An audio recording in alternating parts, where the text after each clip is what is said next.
Hello, everybody, and welcome back to Expert Examiner IELTS. My name is Glyn, and in this video, we're going to give feedback on Roman speaking test. Remember, if you'd like to have your own speaking test or a writing check, join one of my groups. I'm on Facebook and Telegram. Links are in the description. But let's get into our feedback for today. Good afternoon. My name is Glyn. Would you please tell me your full name? Good afternoon. My full name is Roman Kisley, and you can call me just Roman. Okay, thank you, Roman. Now, in this first part of the test, I'm going to ask you some questions about yourself. Do you work or do you study? Currently, I'm a high school student. A bit of hesitation there, wasn't there? Currently, I'm a high school student. Currently, I'm a high school student. Just a little bit of a hesitation. And this autumn, I'm going to apply to a university. Well, this autumn, I'm going to apply. Love this use of going to. And what are you planning to study at university? I'm going to study computer Again, I'm going to. Nice. science, but to be more precise, artificial intelligence engineering. Okay, cool. So computer science, and then we get the even more specific, even more precise vocab. Good stuff. Because I've been fascinated. Fascinated. So just the wrong word stress there. Not fascinated, but fascinated. By programming, maybe from the 5th grade or so. Since the 5th grade is better than from the 5th grade, but I understand what you mean.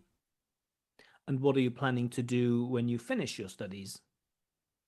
I have a couple of options. Nice. I really like it. That's very natural. I have a couple of options, and now I hope he'll tell me what those options are. Firstly, I might Good. Signposting with firstly. find a job, but I don't think that's a good choice for me. And secondly, maybe I will run my own business. Cool, lovely vocab there, right? To run my own business. Very nice collocation. It's very strong. There is, the candidate does hesitate. He does rely on slow speech, but the ideas are very clear. They are organized well, and he has enough vocab to explain precisely his ideas. Which will be, Of course, ideas are a little bit easier in part 1 than part 3, but we'll see. might be a programming school. Now let's talk about sleeping. Do you usually get enough sleep?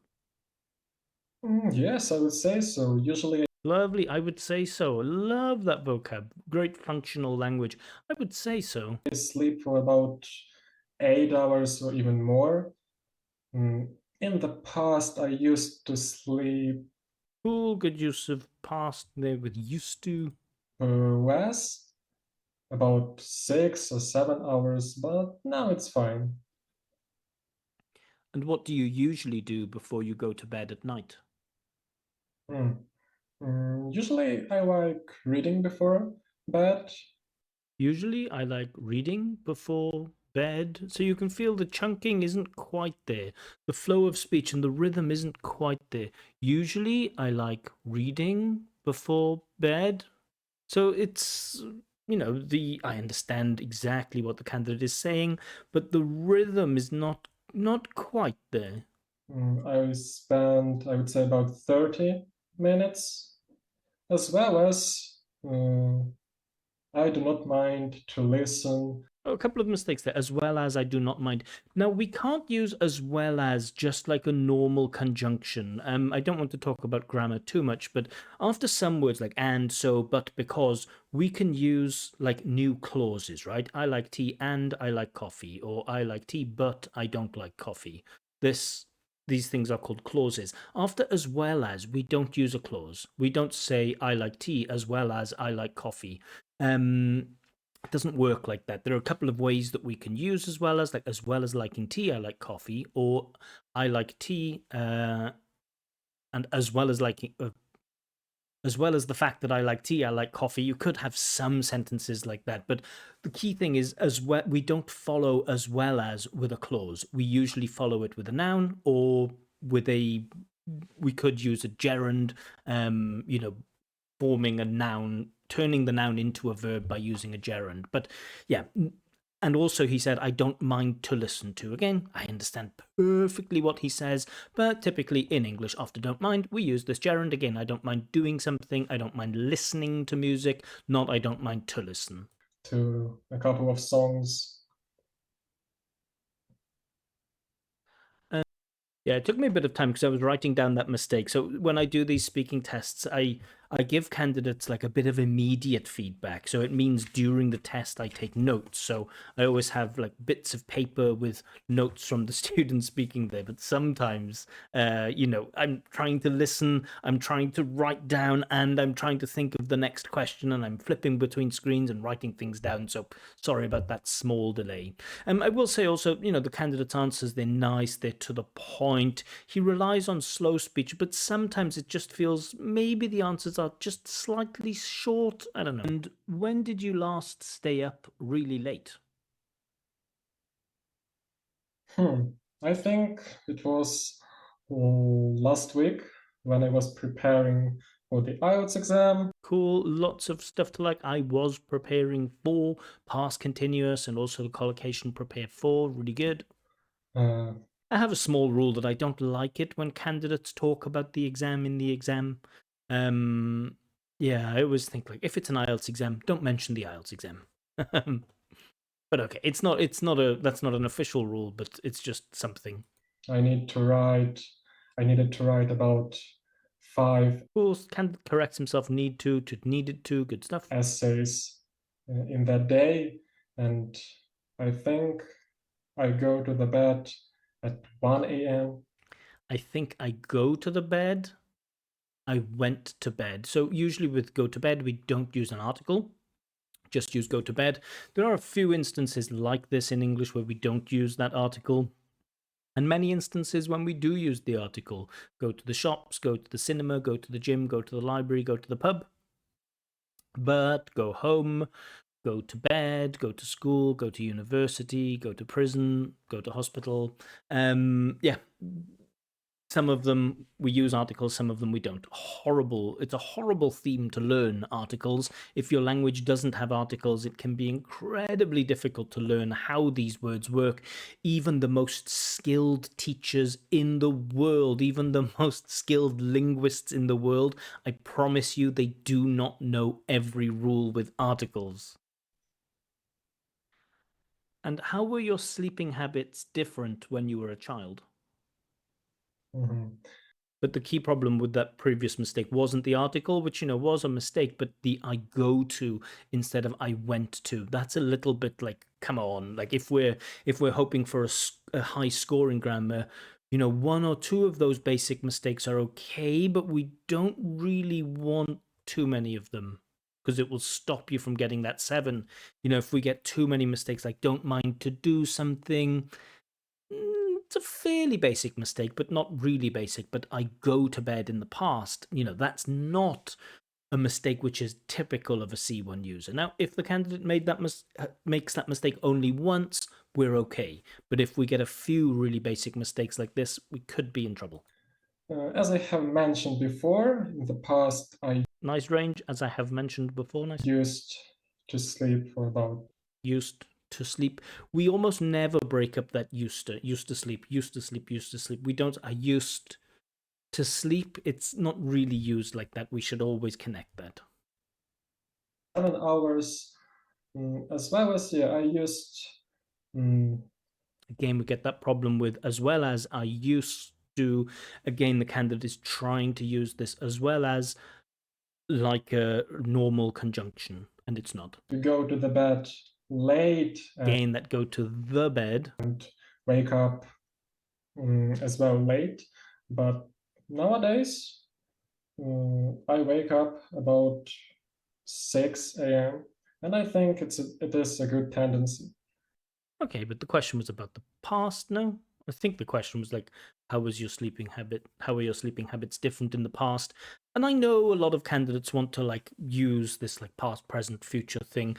I always think, if the question is about the past, talk about the past. If the question is about the present, talk about the present. If the question is about the future, talk about the future. Nice, simple rule. Makes sure that you're on topic, makes sure that you're using grammar appropriately. We don't want to give the examiner any evidence to think like, well, that candidate, when I asked him about the past, he brought it back to the present immediately. Does that show perhaps he doesn't have a range? The questions in English language tests are designed to make you use a bunch of different vocab, a bunch of different grammar. And so we want to, if we can, we want to try to make sure that we are on point with that. If it's about the past, talk about the past. Now let's talk about the news. How often do you check the news?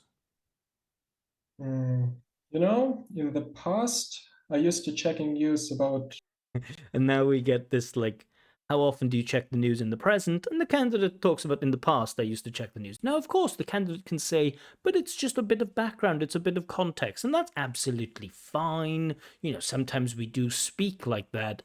I, as a teacher, not as an examiner, I, as a teacher, like to keep things as simple as possible. If the question is about the present, use the present time. If the question is about the past, use past time constructions.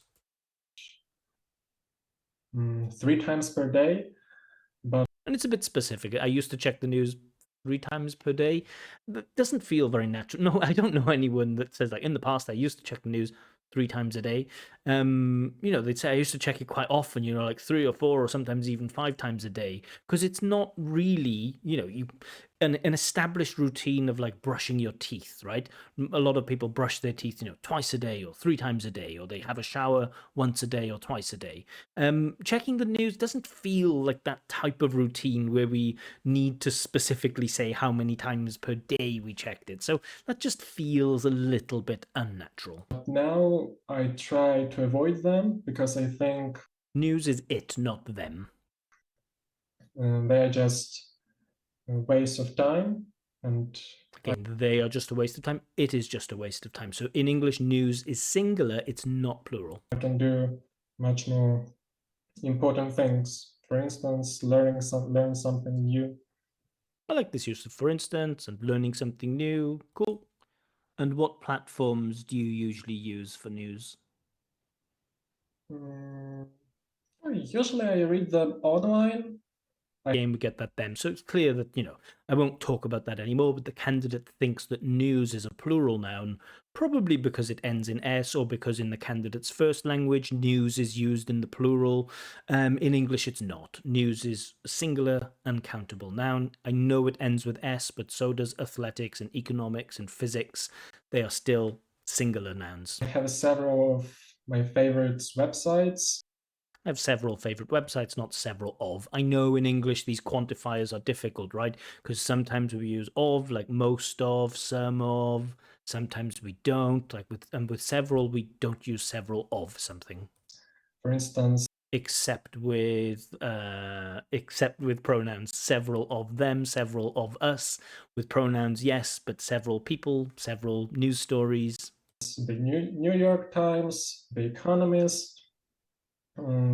Yeah, I've never read news on newspapers or on radio Game present perfect. I've never read. Cool stuff. or something like that. For me, those methods are old-fashioned. Nice language. Yep.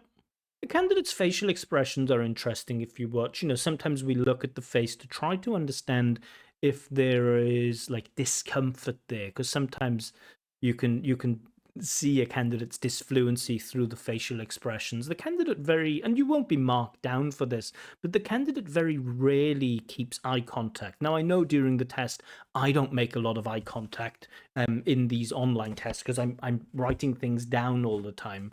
But I notice this candidate looks around a lot and he often looks like he's surprised or shocked or like, what?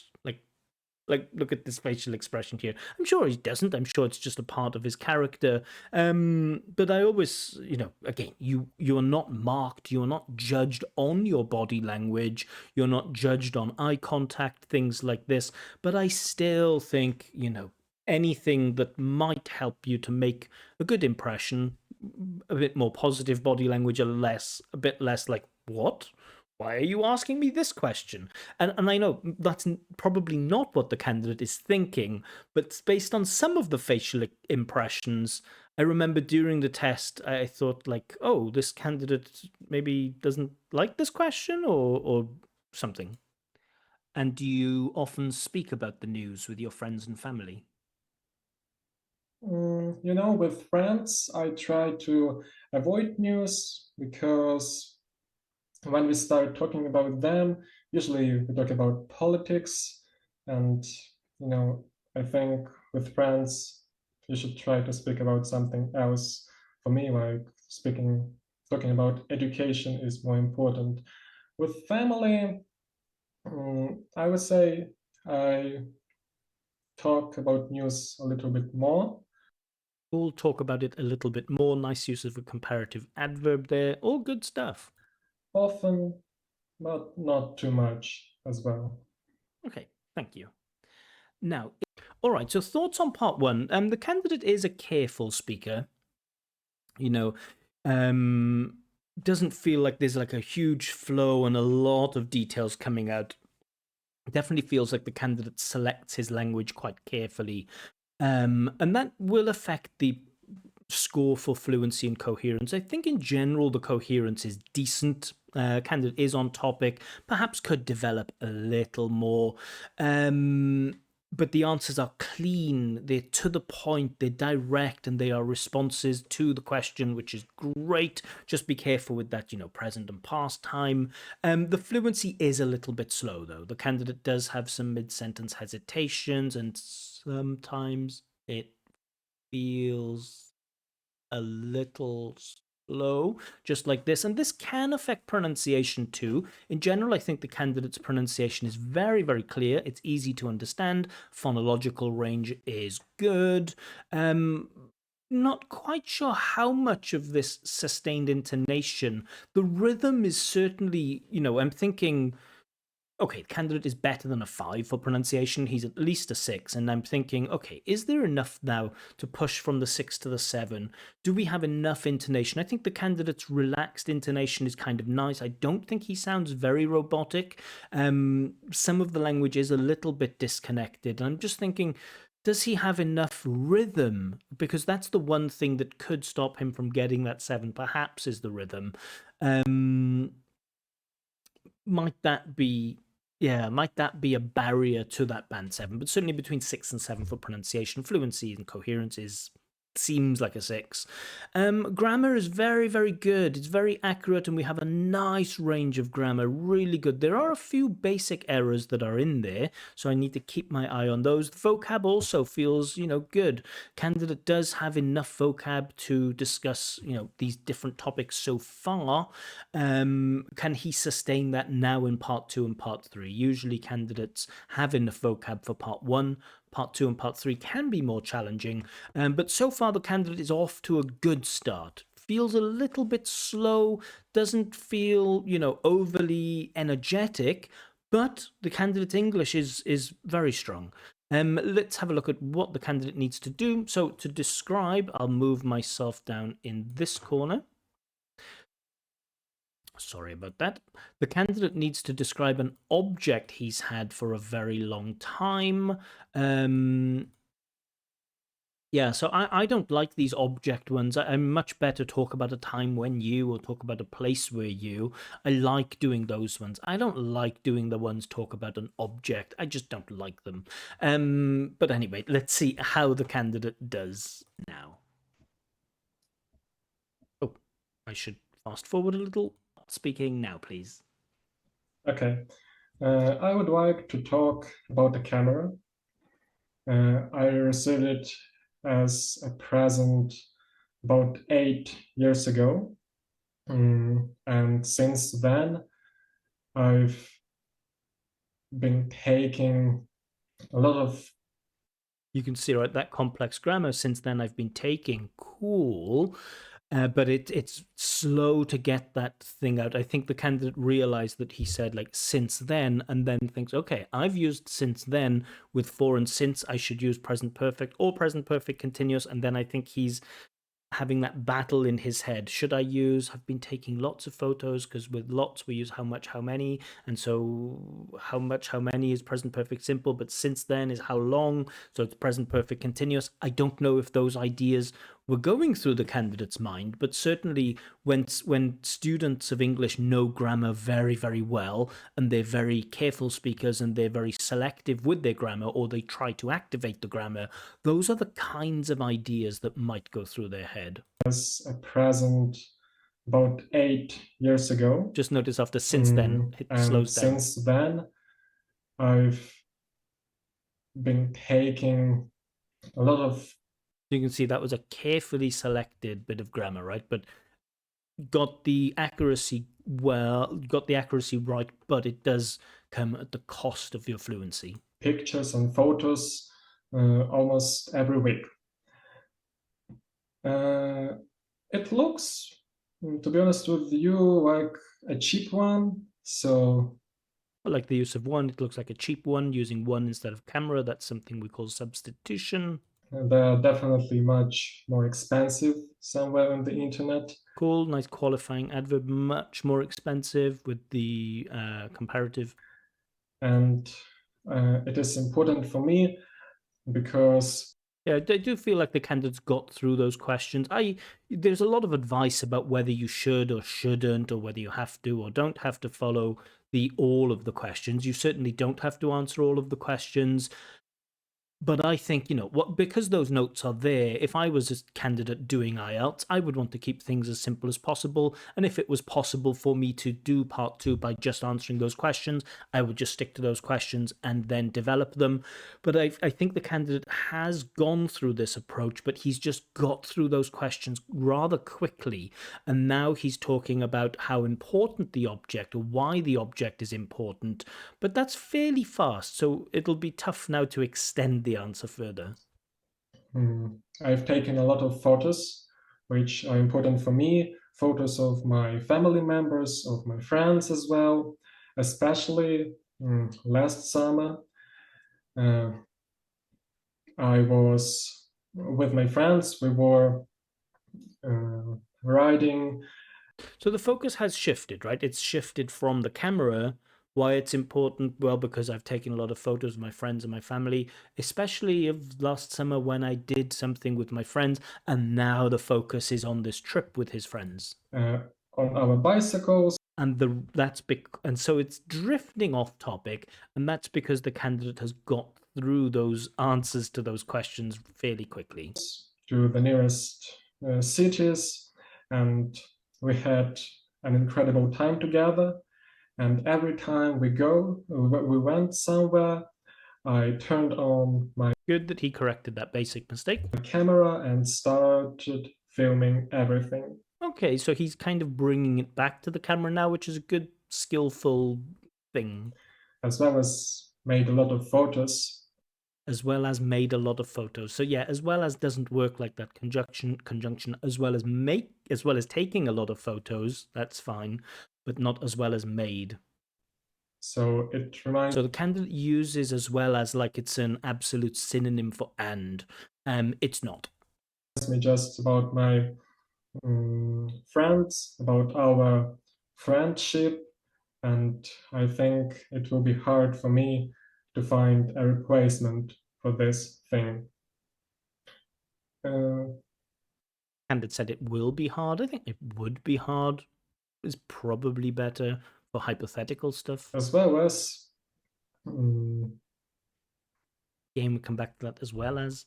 Nowadays people tend to use mobile phones as cameras, but I think cameras are more unique because. Now he's talking about cameras in general rather than the specific object that he's had for a very long time.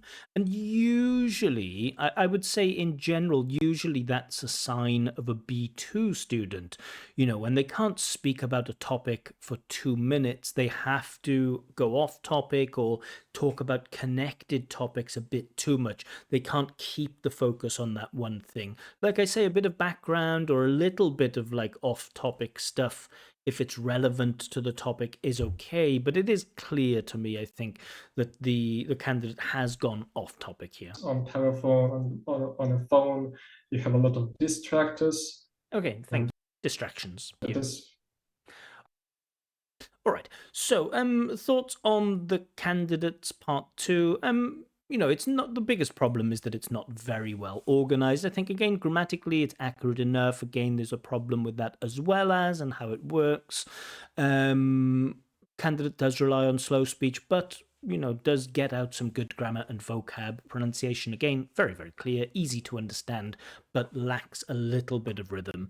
So part two, very much like the part one, candidate's doing okay, but if I was the candidate, I would want a better strategy to stick to make sure that I can stay on topic for 2 minutes.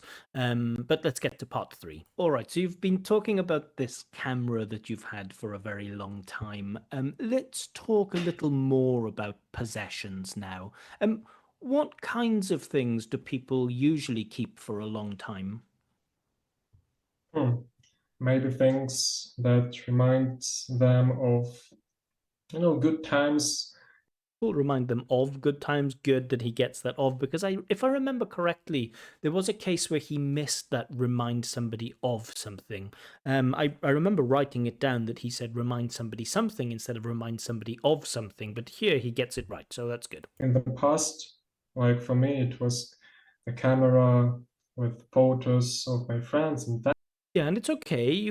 There's no rule saying that you can't speak about yourself in part three. Again, I like to keep things as simple as possible. Part three is global, and we don't really want to rely on ourselves. Now, sometimes we can use our own personal experiences as evidence or support for something that we say, but part one is all about you.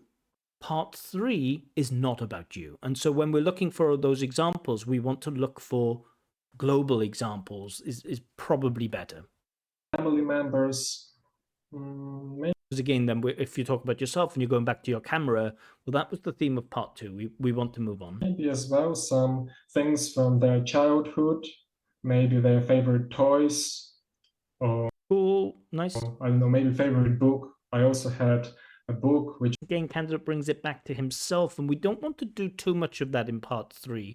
Forget about yourself in part three. Think about other people in general. was a present I received in, I don't know, 2015 or so, and it is quite important for me even now.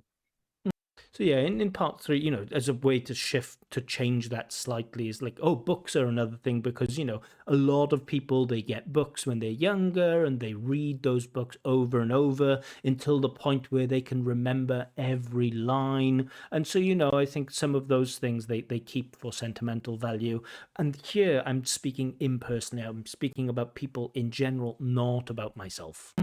And why do some people keep things even though they don't?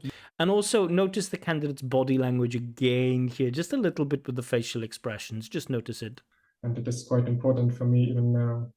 And why do some people keep things even though they don't use them much? Yeah, try not to be too negative with the body language. It's very natural. Sometimes people, over the course of a 14-minute test, there will be one or two answers that you give that you feel not very satisfied with, that you think like, I didn't really like my answer there. Just poker face. Don't worry about it. It happens to everybody. Don't let that negativity come through in your body language, because that negativity, while the examiner will not judge you on your possibly negative body language, it can affect your performance. You can reach a point where, if you're negative in your mind, that you might answer questions not as well as you usually do. Well, as I said before, maybe just uh, because they remind them of something good. Okay, remind them of something good. He gets that remind somebody of again. So I don't know where that mistake was, because I remember writing it, but okay. Maybe I misheard. And if you had a hard day, a long day, and you want to rest, this for me it is quite relaxing. Again, candidate's talking about himself. To find something old and just look at it. Maybe it will remind me some good memory. There, it will remind me some good memories. It will remind me of some good memories. There's that mistake. I will But he got it right twice and he got it wrong once, so no problem. recall the story of this object.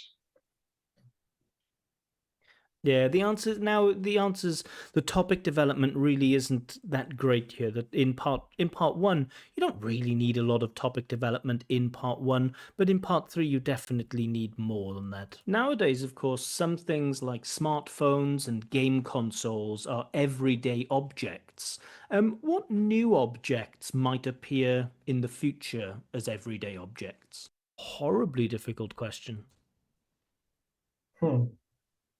It's hard to predict actually, but maybe Cool, I love it. It's hard to predict, actually. Very nice. I think it will be something related to AI.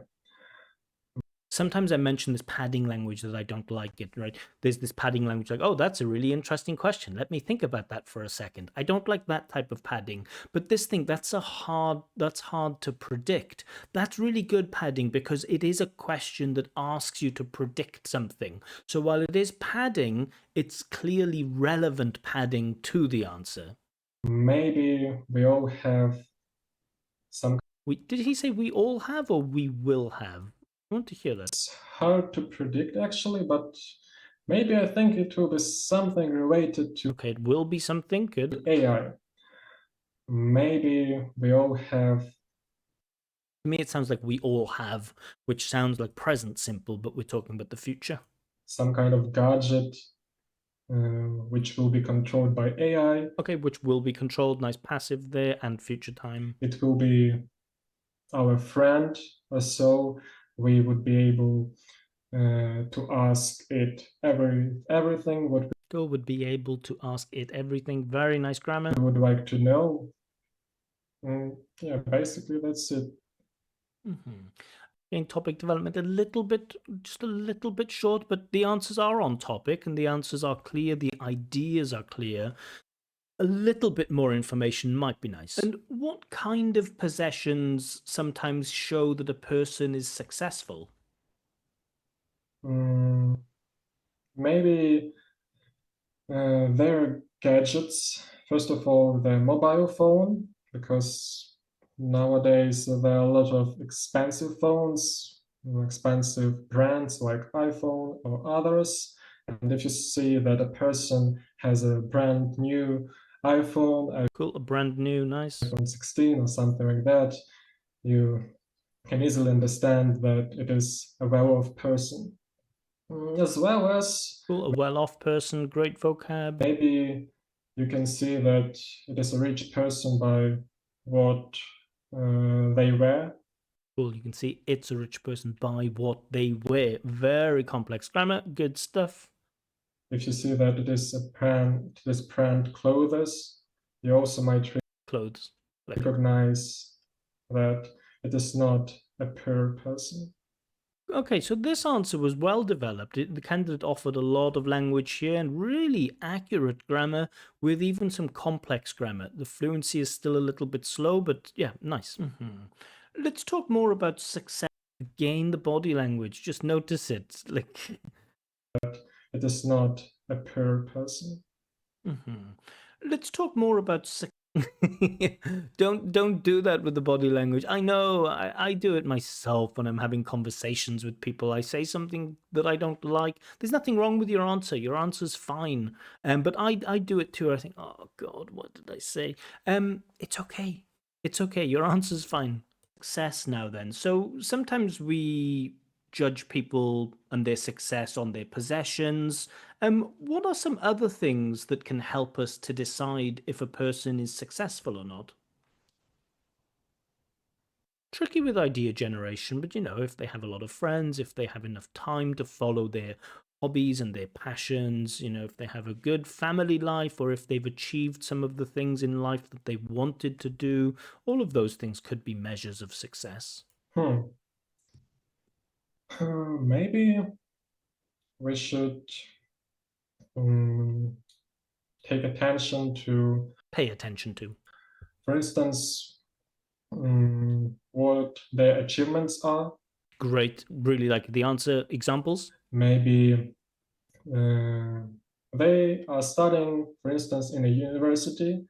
Well, I like the use of for instance, but we've had it like 3 or 4 times now, such as, or for example, try to use, don't use the same one all over and over. And they applied here not because of their rich parents, but because they had good marks at school, and maybe they also participated in different projects. So Cool, participated in, good use of collocation again.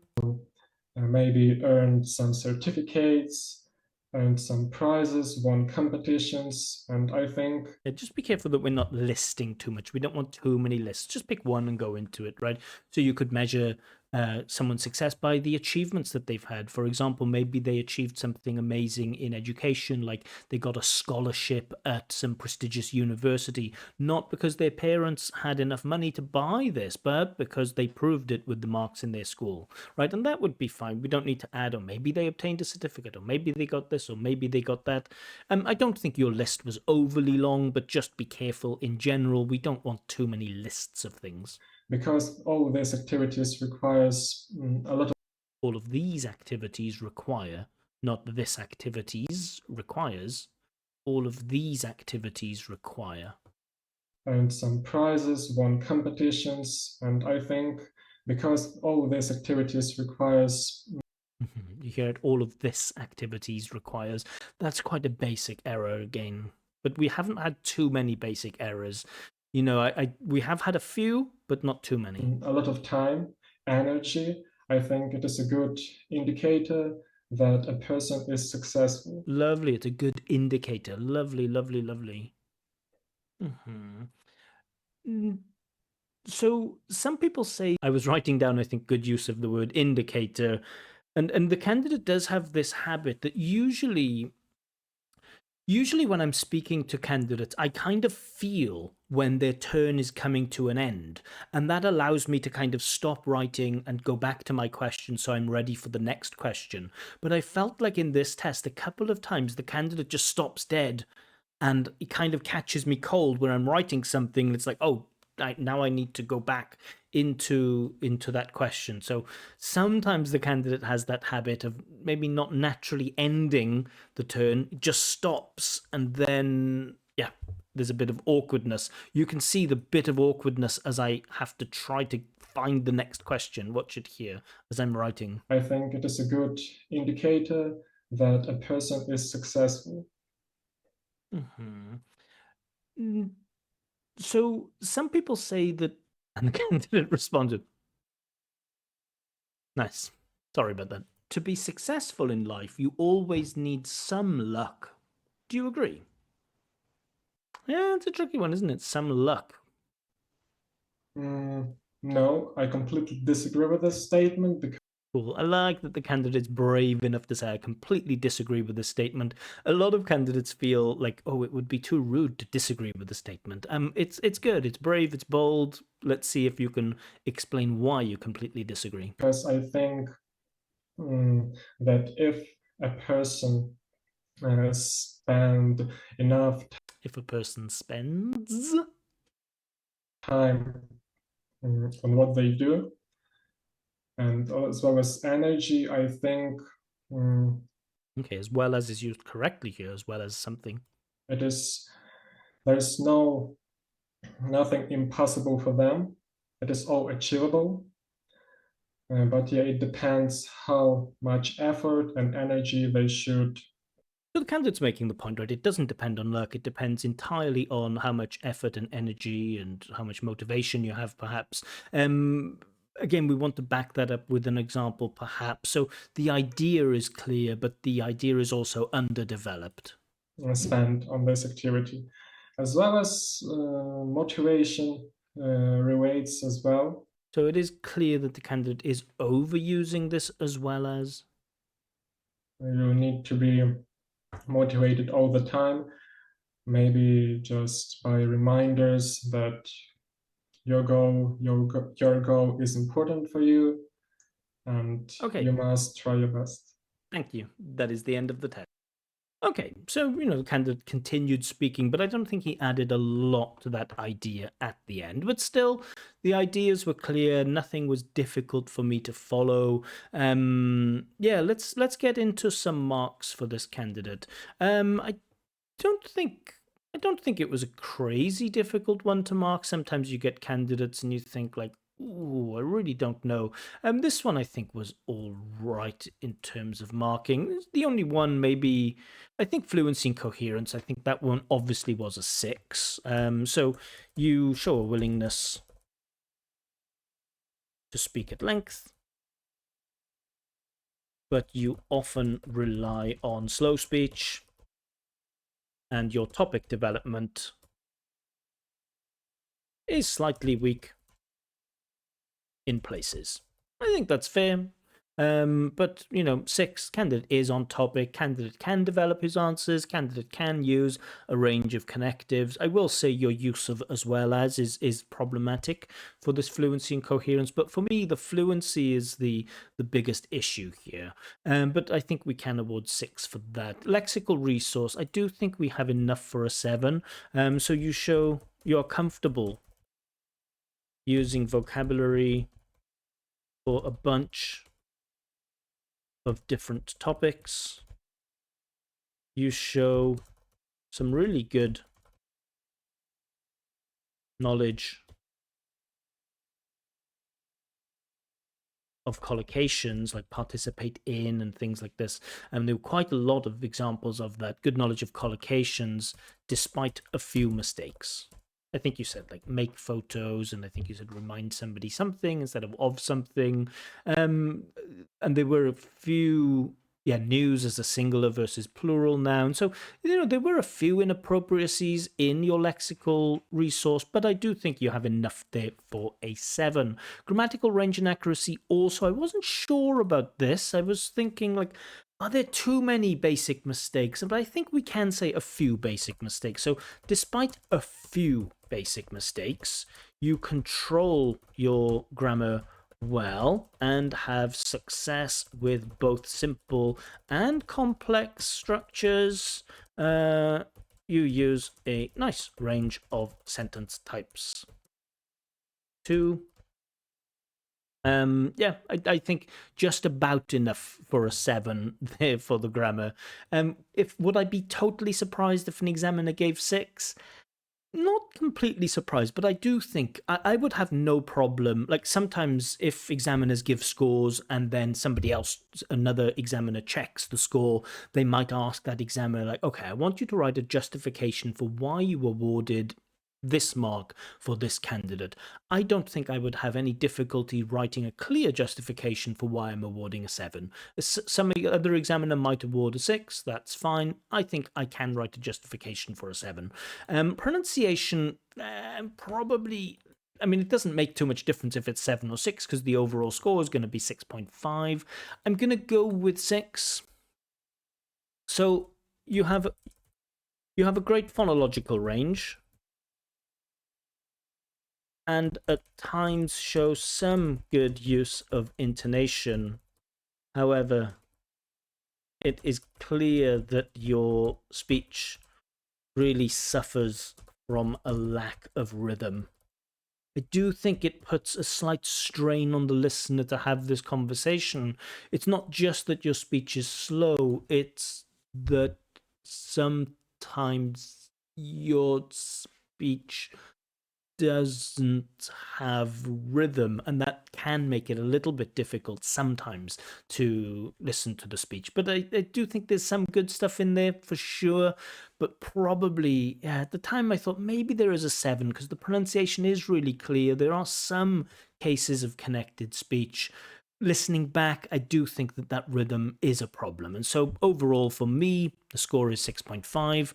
I saw a lot of people in the comments said that the candidate is a 6. I think the candidate is a 6.5. I definitely think the candidate is a strong B2 user of English.